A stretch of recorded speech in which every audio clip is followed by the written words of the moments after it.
Otherwise, you won't do it. You just won't. I like to show this picture of my beginnings. I had a good job after college, and I left it to do something entrepreneurial. Everyone thought I was crazy, said I was stupid. And I was. I did what a lot of entrepreneurs do. You start a new business. I quickly went broke, real broke. I had a choice at some point, move in with my then girlfriend or back to my parents' house. I couch surfed long enough. My family and my friends didn't want me on their couches anymore, so I didn't really have any choice about what to do. I moved in with my girlfriend, and that's kind of our beginning. That's basically the whole apartment there. And what I would do at nights is I was writing this book at night. My dream was to write a book. I'm a writer first, even though people think I'm famous on YouTube. I'm actually a writer. And so I would write. But the truth is, there were a lot of days I'd go to the cafe and I'd pretend to write. You know what I mean? You ever go to a cafe and you're sitting there, you're all perked up on caffeine, you're looking at everybody doing their work and you're thinking, I'm such a phony bastard. You order another thing, you get some bread, you get more coffee, and you're just pretending to work, but you know you're not doing anything. Everybody else you think must be doing something. And then what I would do is then I'd say, well, I can't right now, I need to go on a walk. So for my creativity, I'd go on a walk for creativity. Creativity didn't strike. And there were too many days where I woke up with a goal to write, and I didn't.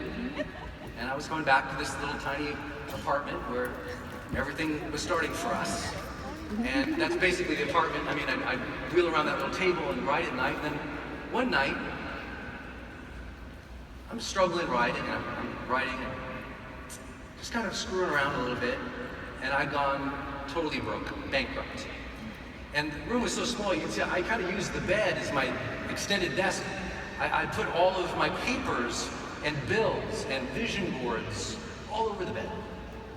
And my lady walked in that night as I'm pretending to kind of work, and she walks over and she doesn't want to disturb me as I'm working, so she goes to crawl under the covers of the bed, but on top of her is my vision boards, my notes, my journals, my research, my papers, and my bills.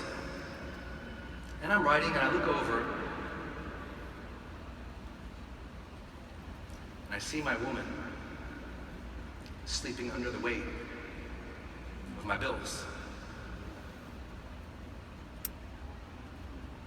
And snapped something inside because it hurt so bad. Because I wanted a better life for her and for us. And it was the greatest gift. Because I looked at her, I realized I had someone to fight for. Something to fight for.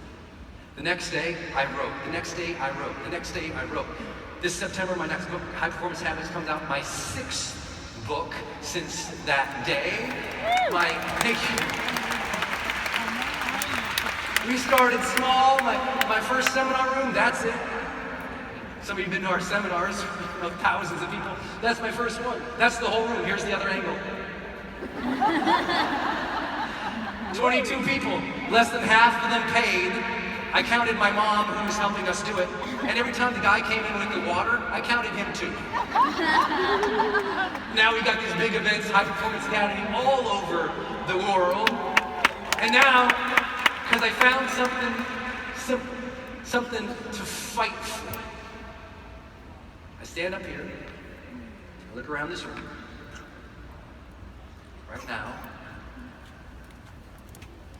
and I started in a room with a little table and a goofy dream. Who was I to be a writer? I never learned how. I had a goofy dream. Who was I to do a YouTube video? I didn't know how to shoot video. This used to terrify me. Terrified. I was so scared of public speaking. So utterly terrified.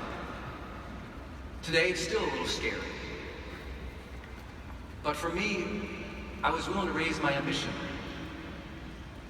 I was willing to live a little more intentional. I was letting go of rejection. I was learning to step into my fears. Most importantly, I had somebody to fight for, and every day I reminded myself of who I had to fight for and what I believed. And you all got family needing you. You got this team, this organization needing you. If you ever wake up unmotivated, you just forgot who and what you are fighting for, and you need to remind yourself of that again. I reminded myself for that girl who I loved, who was supporting me, we were broke, she was buying my groceries. It was a long haul, and I had to watch her sleep under my bills, and later on, we made it, and married that girl. Sitting right over there.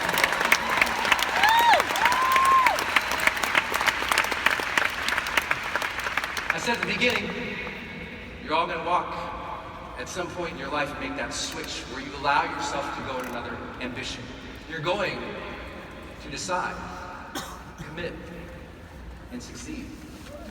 You're gonna make that decision because your family needs you, and someone needs you, and your mission needs you, and this organization needs you, and your team needs you. So if you will take that in for just a moment and allow yourself to dream that bigger dream again, and then you walk out these doors all around this building, walk out today and tomorrow, and then when you get home, walk out the doors of your homes or your organizations or your offices every single day. Walk out and allow yourself to dream again. Have intention for having an extraordinary life for your family, for your friends, for this organization.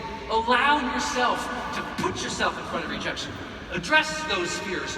Move towards it. Allow yourself to believe in your heart that you've got something to fight for. You've got this blessed opportunity today to go do something amazing that no one else has. Carl and the rest of the team, they say it right. This is a unique opportunity. This is a powerful moment in your life. So set those ambitions high and then walk out this door and walk out the doors of your homes for the rest of your life and earn this.